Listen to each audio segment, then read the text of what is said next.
हाय बच्चों, good morning.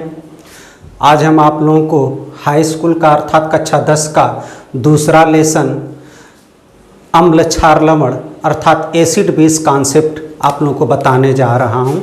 ध्यान से देखिएगा आप लोग।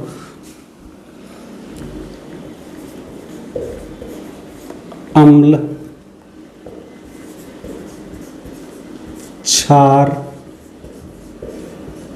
लवण एसिड बेस साल्ट्स। सबसे पहले एक एक करके हम लोग पढ़ेंगे। सबसे पहले हम लोग पढ़ेंगे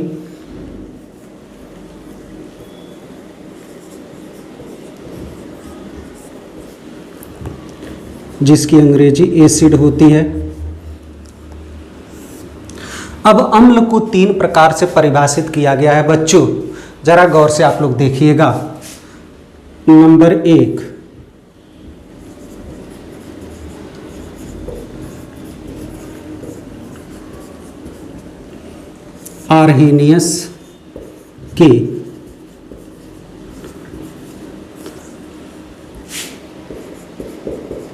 आर्हेनियस के अनुसार अर्थात पुरानी अवधारणा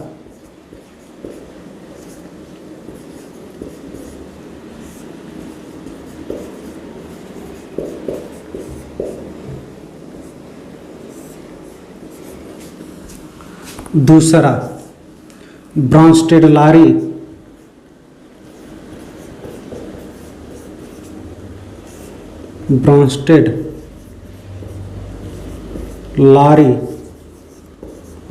के अनुसार आधुनिक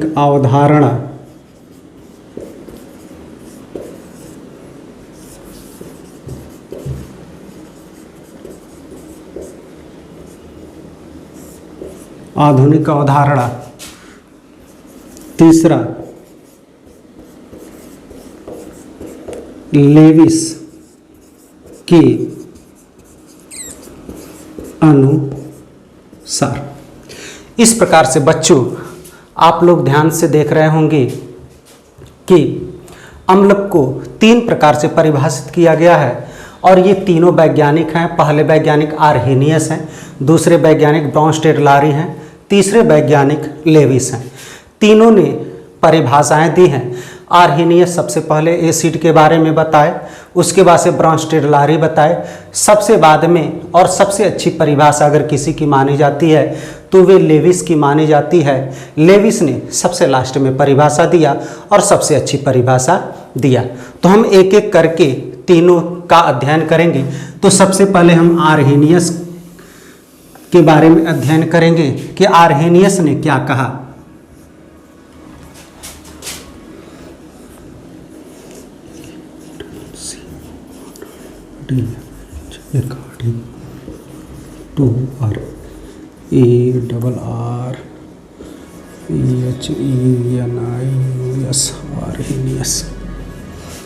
आर्हेनियस के अनुसार अम्ल वे पदार्थ होते हैं जो जलीय विलयन में हाइड्रोजन आयन देते हैं।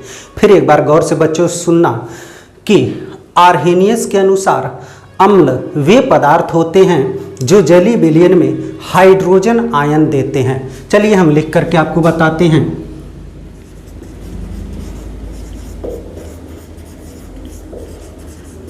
आर्हेनियस के अनुसार अम्ल वे पदार्थ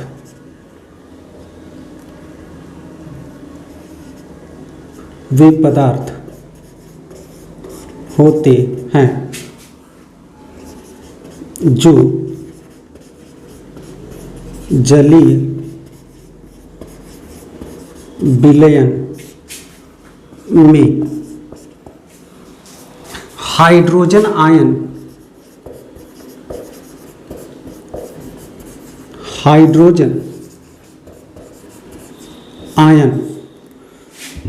ब्रैकेट में H प्लस आयन देते हैं। फिर एक बार गौर से समझिएगा बच्चों कि आर्हेनियस के अनुसार अम्ल किसे कहते हैं। आर्हेनियस ने बताया कि आर्हेनियस के अनुसार अम्ल वे पदार्थ होते हैं जो जलीय विलयन में हाइड्रोजन आयन देते हैं। जैसे उदाहरण के तौर पे ये हमारा HCl है, अगर इसको हम जल में डालते हैं तो यह H प्लस आयन और Cl माइनस आयन में टूट जाता है, तो यही आपका हाइड्रोजन आयन है। हाइड्रोजन आयन है, जल में हाइड्रोजन आयन दिया। इसी प्रकार से यदि हम H2SO4 लें, H2SO4 लें तो इसको भी अगर जल में डालते हैं तो यह H plus ion plus HSO4 minus ion देता है। या इसी को एक प्रकार से और लिखा जाता है, या इस प्रकार से कह लीजिए 2H plus ion plus SO4 2 minus ion देता है। यही आपका हाइड्रोजन आयन है। Hydrogen ion, hydrogen ion. इसी प्रकार से आप लोग चाहें तो HNO3 में भी देख सकते हैं, ये आपका H प्लस आयन होगा प्लस NO3 माइनस आयन होगा। यही आपका हाइड्रोजन आयन है। तो अर्थात इससे सिद्ध हुआ कि आर्हेनियस साहब क्या कहते हैं कि अम्ल वे पदार्थ होते हैं जो जलीय विलयन में हाइड्रोजन आयन देते हैं, वही अम्ल कहलाते हैं। आर्हेनियस के अनुसार तो अम्ल हो गया। अब हम लोग जानेंगे ब्रॉन्स्टेड-लारी के अनुसार अम्ल किसे कहते हैं। चलिए इसका स्क्रीनशॉट ले लीजिए।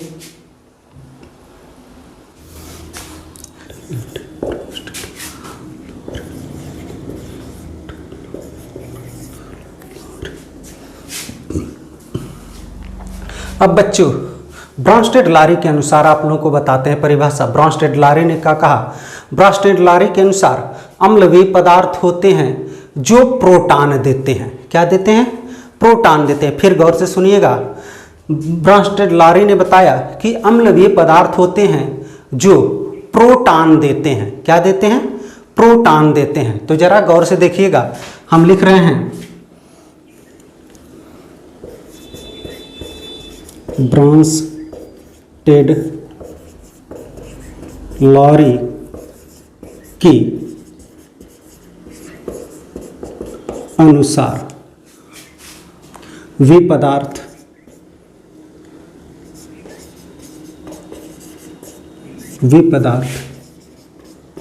जो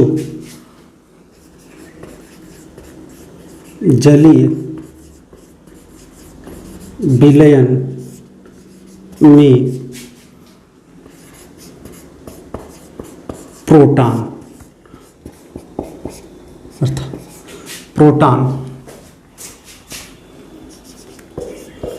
देते हैं, उसे अम्ल कहते हैं। अम्ल कहते हैं। फिर एक बार गौर से समझिएगा कि ब्रॉन्स्टेड-लारी ने क्या कहा? कहा कि ब्रॉन्स्टेड-लारी के अनुसार अम्ल वे पदार्थ होते हैं जो जलीय विलयन में प्रोटॉन देते हैं, उसे अम्ल कहते हैं। जैसे उदाहरण के तौर पे आपका यह HCl है, HCl ब्रेक हुआ तो H प्लस आयन अर्थात जिसको हम प्रोटॉन कह रहे हैं, प्रोटॉन मिला प्लस Cl माइनस आयन, और यह जल में टूटा है तो जल का फार्मूला हम जानते ही हैं, H2O होता है। अब यह H2O में यह H प्लस आयन आकर के जुड़ जाएगा, क्योंकि जलीय विलयन में H प्लस आयन देता है। ध्यान दीजिएगा बच्चों, हम आपको क्या बता रहे हैं? ब्रॉन्स्टेड-लारी ने बताया कि वे पदार्थ जलीय विलयन में प्रोटॉन देते हैं, यानी वे पदार्थ जो जलीय विलयन में प्रोटॉन देते हैं उसे अम्ल कहते हैं। तो देखिए जलीय विलयन में ये आपका HCl है, HCl टूटा तो H प्लस आयन, और यह H प्लस आयन ही प्रोटॉन है। अब यह प्रोटॉन जल के साथ जुड़ जाएगा और जुड़ करके बना लेगा H3O प्लस आयन, अर्थात इसका नाम होता है hydronium ion, hydronium ion. Clear हो रहा है बच्चों? फिर एक बार गौर से समझिएगा, हम आपको क्या बता रहे हैं, हम आपको ये बता रहे हैं कि ब्रांस्टेड-लॉरी के अनुसार अम्ल वे पदार्थ होते हैं जो जलीय विलयन में प्रोटॉन देते हैं, उसे हम अम्ल कहते हैं। जैसे HCl H plus ion, H plus ion में टूट रहा है और Cl माइनस आयन में टूट रहा है, तो यही H प्लस आयन आपका प्रोटॉन है। प्रोटॉन देखिए जल ले लिया, यानी जल में H प्लस आयन दे दिया और दे करके हाइड्रोनियम आयन बना दिया। इसी प्रकार से अगर चाहें तो हम एक और उदाहरण ले सकते हैं। चलिए ले लें HNO3, ये जानते हैं आप लोग नाइट्रिक एसिड है, ये भी टूटेगा तो H प्लस आयन में टूटेगा प्लस NO3 माइनस आयन में टूटेगा, अर्थात इसका भी ये आपका प्रोटॉन है। अब ये प्रोटॉन कौन ले लेगा? H2O ले लेगा, H2O plus H plus ion मिलकर के क्या बना देगा? H3O प्लस आयन, अर्थात हाइड्रोनियम आयन बना देगा। यही आपका ब्रांस्टेड-लॉरी के अनुसार आपके अम्ल कहलाते हैं। क्लियर हो रहा है? अब चलिए, अब हम लोग जानते हैं लेविस के अनुसार अम्ल किसे कहते हैं। स्क्रीनशॉट ले लीजिए बच्चों, मिटा दिए हम। H plus ion plus NO3 minus ion, यह आपका H3O plus.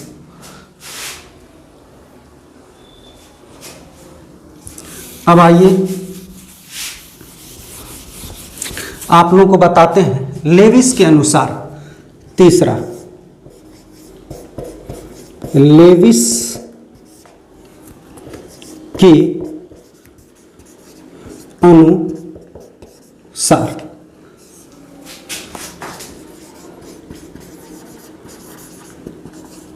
According to Levi's.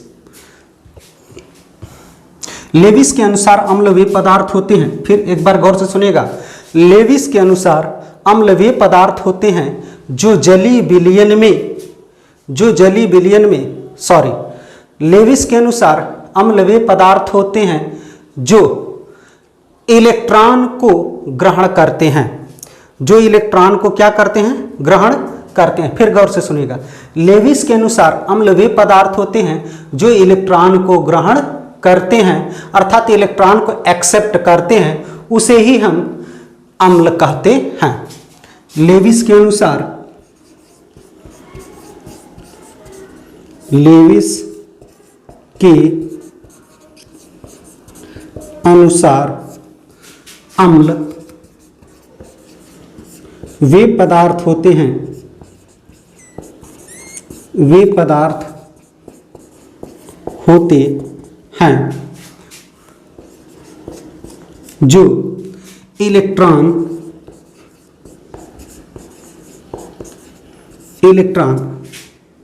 ग्रहण अर्थात एक्सेप्ट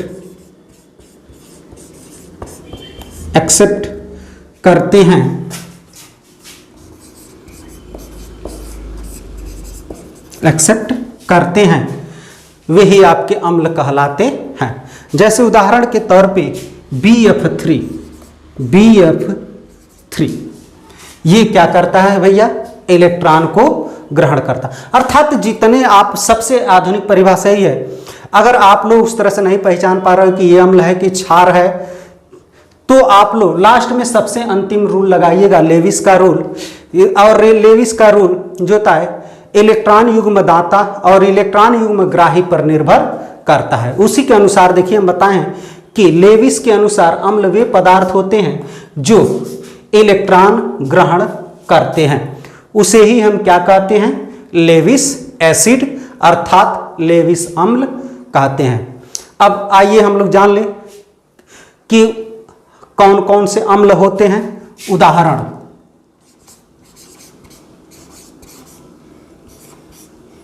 उदाहरण, और ये उदाहरण तीनों के हैं।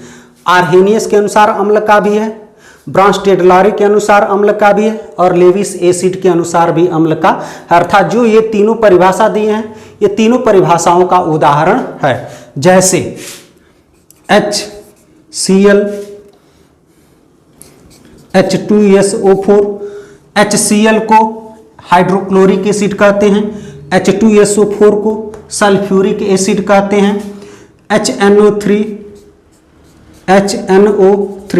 इसको नाइट्रिक एसिड कहते हैं, CH3COOH को एसिटिक एसिड कहते हैं। ये हमारे सभी क्या है, एसिड हैं। इसी प्रकार से H2S ये भी हमारा एसिड है, जिसको हम हाइड्रोजन सल्फाइड कहते हैं। क्लियर हो रहा है बच्चों? एक बार आप लोग इसका स्क्रीनशॉट ले लीजिए। आगे बढ़ें। इस तरह से अम्ल के बारे में हम लोग जान लिए।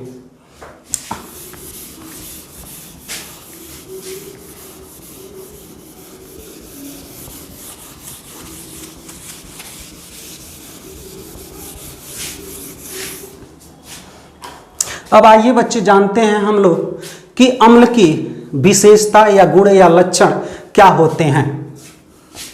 अम्ल की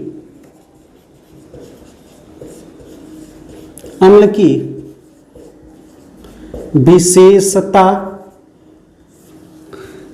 या गुण या लक्षण अंग्रेजी में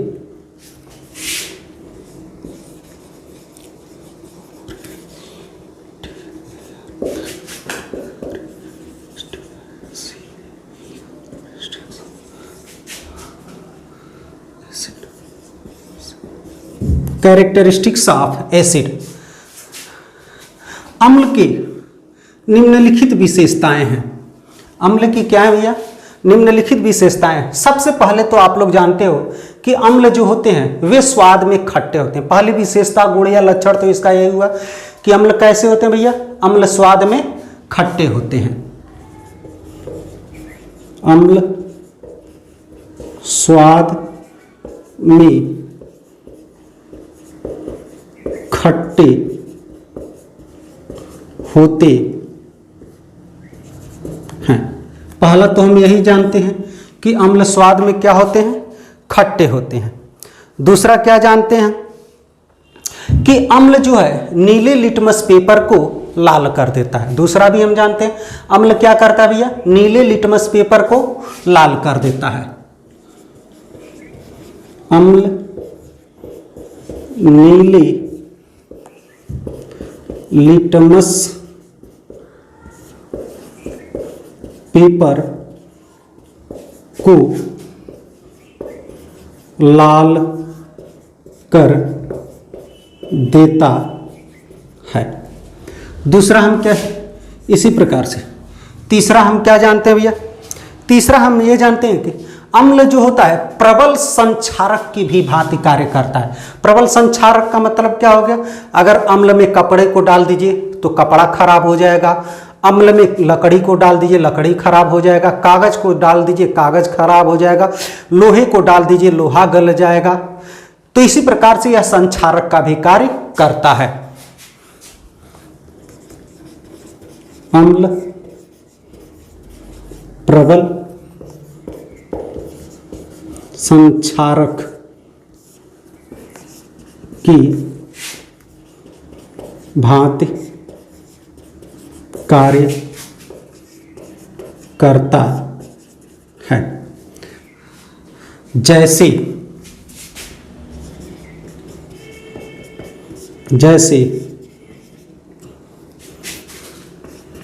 कागज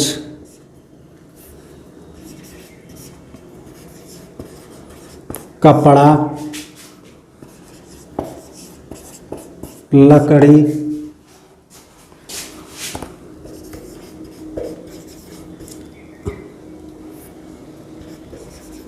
आदि वस्तुओं को खराब कर देता है।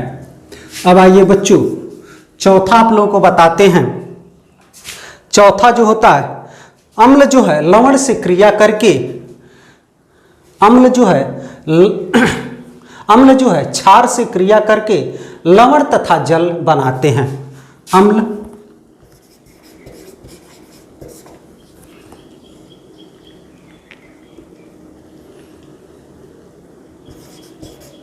क्षार से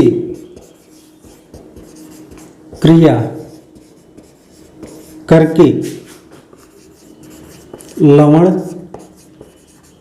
तथा जल बनाते हैं। जैसे ये आपका अम्ल हो गया, ये आपका प्लस क्षार हो गया, और ये दोनों मिलकर के क्या बना लेंगे भैया, लवण प्लस जल बना लेंगे। उदाहरण के तौर पे यहाँ हम HCl ले लिए और क्षार के रूप में हम NaOH ले लिए। ये क्या बनेगा, आपका बन जाएगा लवण NaCl।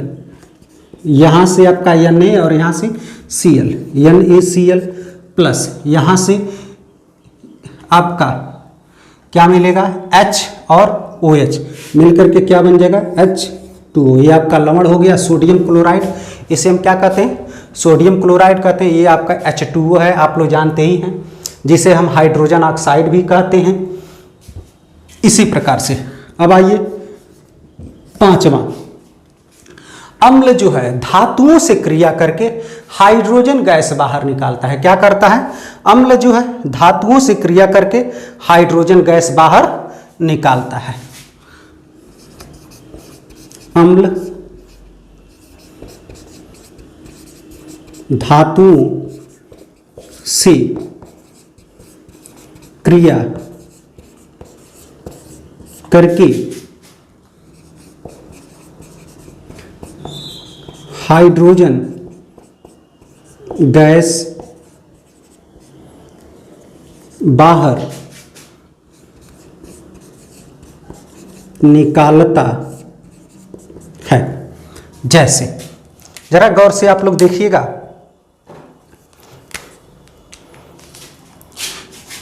ये आपका अम्ल कौन सा ले बताइए आप लोग। चलिए अम्ल HCl ले रहे हैं, H2SO4 ले रहे हैं, H2SO4 ले रहे हैं। ये आपका अम्ल हो गया। और ये आपका क्या है, Fi धातु है। क्लियर हो रहा है, अर्थात यह आपका अम्ल और यह आपका धातु। इसका नाम आप लोग जानते ही हैं। ये कौन सा अम्ल है, सल्फ्यूरिक एसिड कहिए या हाइड्रोजन सल्फेट कहिए। ये किससे क्रिया कर रहा है, Fi से क्रिया कर रहा है। क्या बना ले रहा है, FiSO4। देखिए फेरस सल्फेट लवण बना दिया और हाइड्रोजन गैस बाहर निकल गया। देखिए FiSO4, यहाँ से Fi और यहाँ से SO4 मिल करके FiSO4 बना दिए, हाइड्रोजन बजा हाइड्रोजन बाहर हो गया। तो देखिए आपका यही हाइड्रोजन गैस बाहर निकालती। अर्थात अम्ल जो है धातुओं से क्रिया करके क्या निकालते हैं बाहर भैया, हाइड्रोजन गैस बाहर निकालती हैं। फिर एक बार अगला सुनिएगा, छठा नंबर पॉइंट क्या होगा भैया। छठा नंबर पॉइंट, अम्ल का जो pH मान होता है वह 7 से कम होता है। क्या होता है भैया, अम्ल का जो pH मान होता है वह 7 से कम होता है।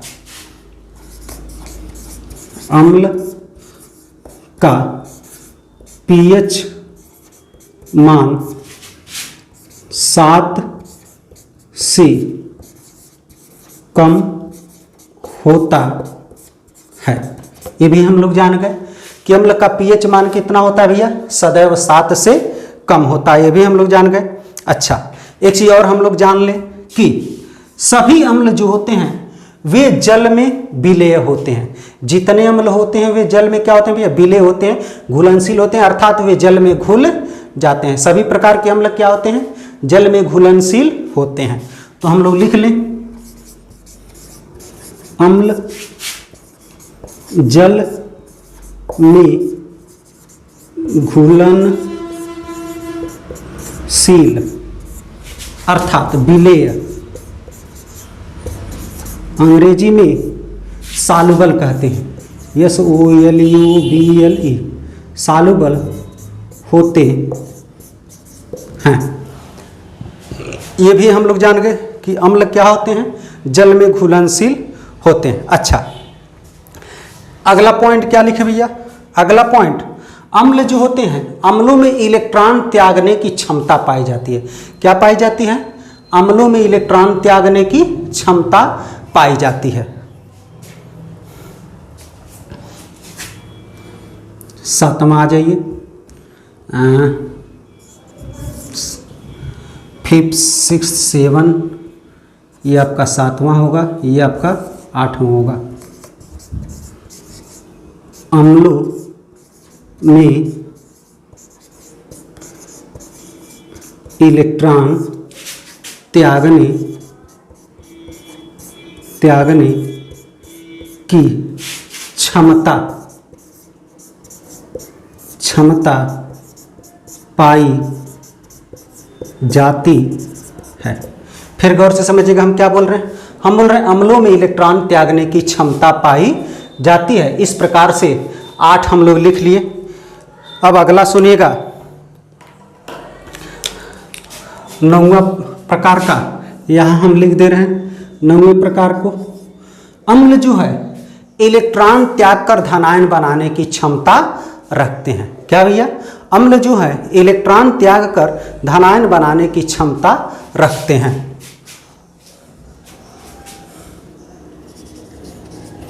अम्ल इलेक्ट्रॉन त्याग कर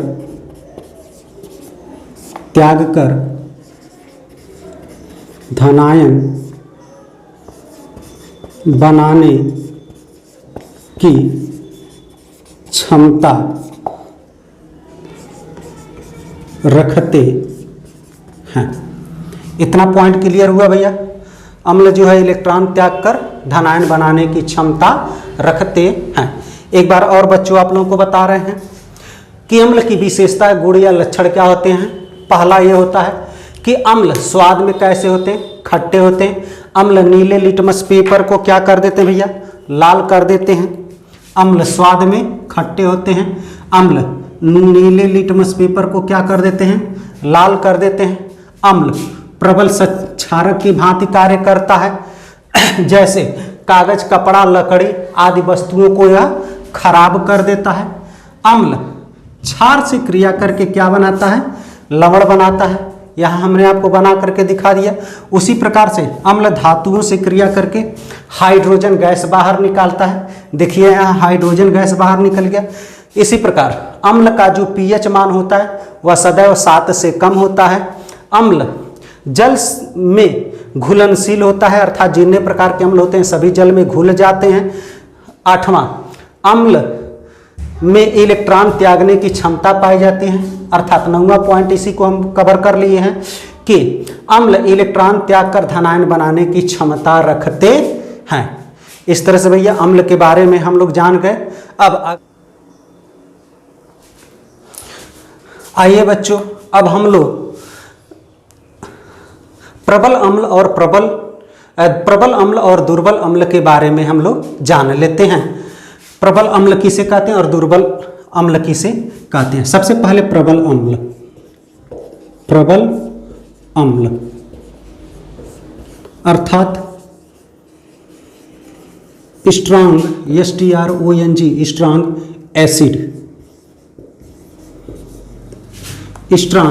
एसिड। गौर से समझिएगा, स्ट्रांग एसिड किसे कहते हैं, वे अम्ल जो जलीय विलयन में पूरी तरह से आयनित हो जाते हैं उसे ही हम प्रबल अम्ल कहते हैं। फिर गौर से समझिएगा, हम क्या कर रहे हैं, हम कह रहे हैं कि कोई जलीय विलयन है, उस जलीय विलयन में जब हम किसी एसिड को डालते हैं, अम्ल को डालते हैं और वह अम्ल पूरी तरह से उसमें घुल जाता है अर्थात आयनित हो जाता है, तो उसी को हम प्रबल अम्ल कहते हैं। अर्थात परिभाषा हम लिख रहे हैं, वे अम्ल जो जलीय विलयन में पूरी तरह से आयनित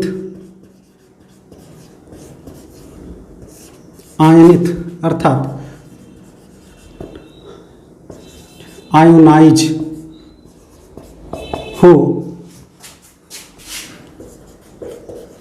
जाता है उसे प्रबल अम्ल कहते हैं। गौर से समझिएगा, हम क्या बोल रहे हैं? हम बोल रहे हैं वे अम्ल जो जलीय विलयन में पूरी तरह से आयनित हो जाता है उसे हम प्रबल अम्ल कहते हैं। उदाहरण के तौर पे HCl अर्थात हाइड्रोक्लोरिक एसिड, दूसरा H2SO4 सल्फ्यूरिक एसिड, तीसरा HNO3 नाइट्रिक एसिड, ये तीनों आपके प्रबल अम्ल हैं अर्थात स्ट्रांग एसिड हैं। अब आइए बच्चों हम लोग दुर्बल अम्ल के बारे में जानते हैं। दुर्बल अम्ल, वीक बेस। वीक बेस किसे कहते हैं? गौर से सुनिएगा, वे अम्ल जो जलीय विलयन में पूरी तरह से आयनित नहीं होते हैं उसे हम दुर्बल अम्ल कहते हैं। अर्थात कोई जलीय विलयन है, उस जलीय विलयन में यदि हम अम्ल को डालते हैं, एसिड को डालते हैं और वह पूरी तरह से आयोनाइज नहीं होता है, आयनित नहीं होता है, तो उसे ही हम क्या कह देते हैं? दुर्बल अम्ल कह देते हैं। परिभाषा लिख रहे हैं, वे अम्ल जो जलीय विलयन में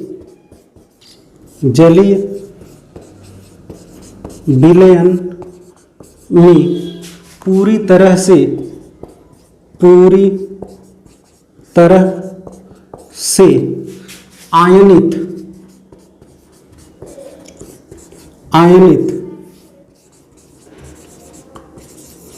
आयनित नहीं होता है तो उसे दुर्बल अम्ल कहते हैं।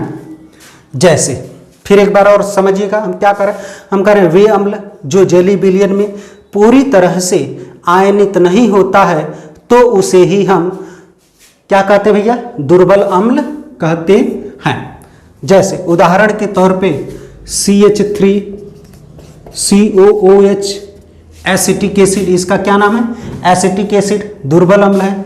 इसी प्रकार से हम अगला ले H2S हाइड्रोजन सल्फाइड, ये भी आपका दुर्बल अम्ल है। इसी प्रकार से HCl, ये भी आपका दुर्बल अम्ल है जिसका नाम हाइड्रोजन साइनाइड है इसका नाम।